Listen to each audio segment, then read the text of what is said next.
नमस्कार, आप देख रहे हैं न्यूज़ विंग। मैं हूं रफ़ी समी।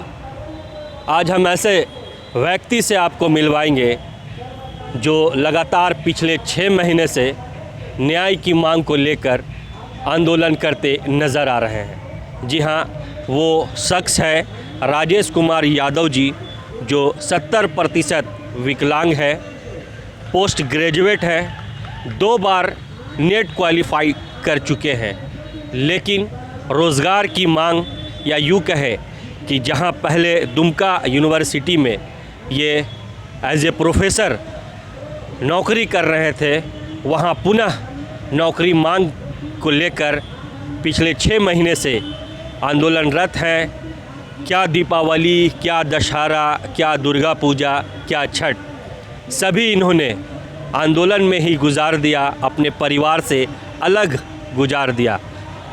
वहीं दूसरी तरफ जिस तरह से ये लगातार 6 महीने से आंदोलनरत थे और आस लगा करके राजभवन के समक्ष बैठे हुए थे, लेकिन जैसे ही राजभवन से इन्हें एक लेटर मिला है जिसमें साफ ये लिखा गया कि अब इनके मामले पर किसी तरह का कोई सुनवाई की ज़रूरत नहीं है, किसी तरह का कोई पत्राचार नहीं होगा, ये काफ़ी उदास है, नाराज़ है और कहीं न कहीं आस खोते नज़र आ रहे हैं।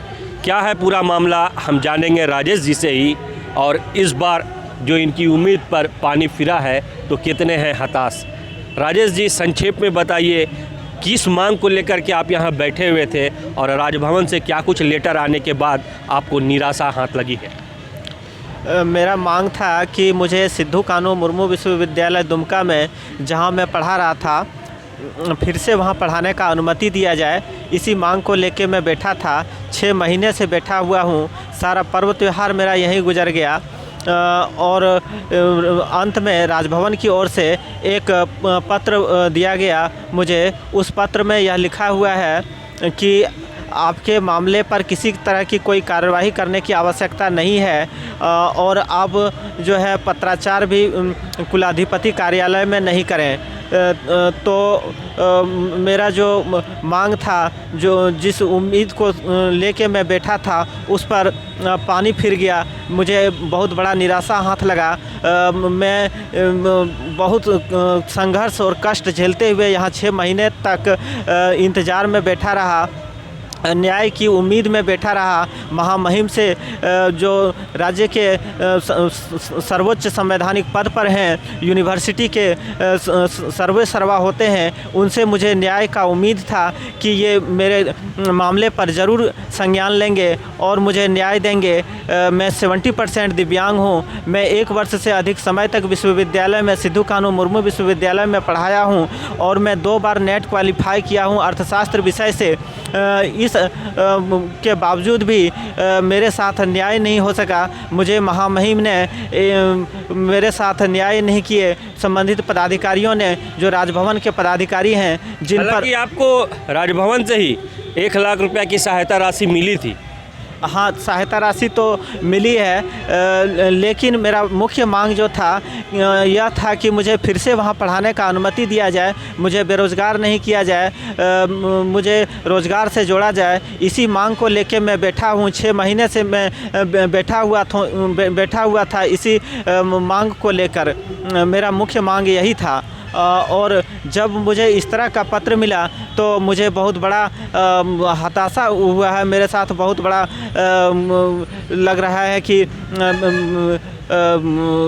असफलता मुझे हाथ लगा है। अब क्या चाहते हैं आप? जिस तरह से आप आंदोलनरत हैं, आपका कहना है कि आप यूनिवर्सिटी भी जाते हैं तो वहाँ आपको एंट्री करने नहीं दिया जाता है, यहाँ आप राज्यपाल से गुहार लगाएं, उधर से लेटर मिल गई, हालांकि 1 लाख की सहायता राशि भी मिली। अब आप क्या चाहते हैं? क्या लग रहा है आपने कितना जो है क्वालिफ़िकेशन हासिल किया है? मैंने जो असिस्टेंट प्रोफेसर के लिए जितना क्वालिफाई होने का ज़रूरत है मैंने पूरा किया है, इसमें कोई कमी नहीं है। मैंने नेट क्वालिफाई किया पीजी करने के बाद, तो इसमें असिस्टेंट प्रोफेसर बनने के लिए मेरे पास पूरी क्राइटेरिया मैं पूरा करता हूँ। इसके बावजूद भी मेरे साथ न्याय नहीं हो सका, मुझे रोज़गार नहीं मिल सका, मुझे मौका नहीं मिल पाया कि मुझे फिर से वहाँ पढ़ाने का मौका मिले। इसी के लिए मैं यहाँ बैठा था। मैं 70% दिव्यांग हूँ और मैं इस चीज़ को सभी पत्रों में लिखा, जितना भी मैंने पत्राचार किया, और इस दौरान मैंने बहुत बड़े बड़े लोगों से भेंट किया। मैं श्रीमती द्रौपदी मुर्मू जो राष्ट्रपति बनी, उस समय मैं भेंट किया जब वे यहाँ प्रचार के दौरान आई हुई थी बीएनआर होटल, और उन्होंने आश्वासन दिए थे कि आपकी समस्या का निदान किया जाएगा, लेकिन कुछ भी नहीं हो पाया। सिर्फ यह आश्वासन बनकर रह गया और मुझे सिर्फ हताशा ही हाथ लगा। कितनी परेशानी हो रही है? 6 महीने से आप यहाँ बैठे हुए हैं, घर परिवार कैसे चल रहा है? परेशानी बहुत ही ज़्यादा है, इसको मैं बता नहीं सकता हूँ शब्द में। मुझे रोज़ संघर्ष करना पड़ता है यहाँ, और जैसे ठंड बढ़ते जा रहा है और समस्या मेरे साथ गंभीर होते जा रहा है। वर्षा में मैं भीग भीग कर यहाँ समय गुजारा, गर्मी में जब लू चलता था उस दौरान भी मैं यहाँ रहा, और ठंड बढ़ने के साथ मेरे साथ समस्या, बहुत गंभीर समस्या होते जा रहा है। मेरा जो पैर, जो दिव्यांग है, ये ठंडा में बहुत ज़्यादा ठंडा हो जाते हैं। परेशानी मुझे ठंडा से ज़्यादा हो रहा है। तो सुना आपने, ये थे राजेश कुमार यादव जी, जो 2 बार नेट क्वालिफाई कर चुके हैं, पोस्ट ग्रेजुएट है, अपनी नौकरी की मांग को लेकर के पिछले 6 महीने से आंदोलनरत है। हालांकि पूरे मामले पर क्या कुछ है गंभीरता, और किस तरह से जो लेटर आया है राजभवन से, किस जांच के बाद वो लेटर इन्हें भेजा गया है, यूनिवर्सिटी आखिर इन्हें क्यों नहीं रखना चाहती है, ये सारा एक तरफ जांच का विषय हो सकता है। लेकिन दूसरी तरफ जिस तरह से ये पिछले 6 महीने से राजभवन के समीप आंदोलनरत है, चाहे गर्मी हो, बरसात हो, और अब जाड़े का मौसम शुरू हो चुका है, ज़रूरत है इनके मामले पर ज़्यादा तफ्तीश करने की, गंभीरता लेने की, ताकि समय रहते किसी बड़ी घटना होने से रोका जा सके।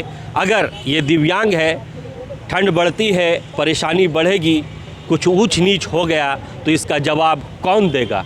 अगर राजेश जी वाकई में क्वालिफाई हैं और वाकई में ये उस जॉब के लिए कह सकते हैं कि जॉब करने लायक है, तो जॉब इन्हें देना चाहिए। और अगर उस जॉब में कहीं किसी की त्रुटियां हैं तो वो भी जांच करके इन्हें साफ क्लियर कर देना चाहिए, ताकि ये आंदोलन ख़त्म करे और जिस स्थान पर ये पिछले 6 महीने से बैठे हुए हैं उस स्थान से उठ करके ये अपने परिवार से मिल सके, या फिर अपने जीवन को गुजारने के लिए कुछ दूसरा ट्रैक चुन सके। सहयोगी धर्मेंद्र के साथ रफ़ी समी, न्यूज़ विंग, रांची।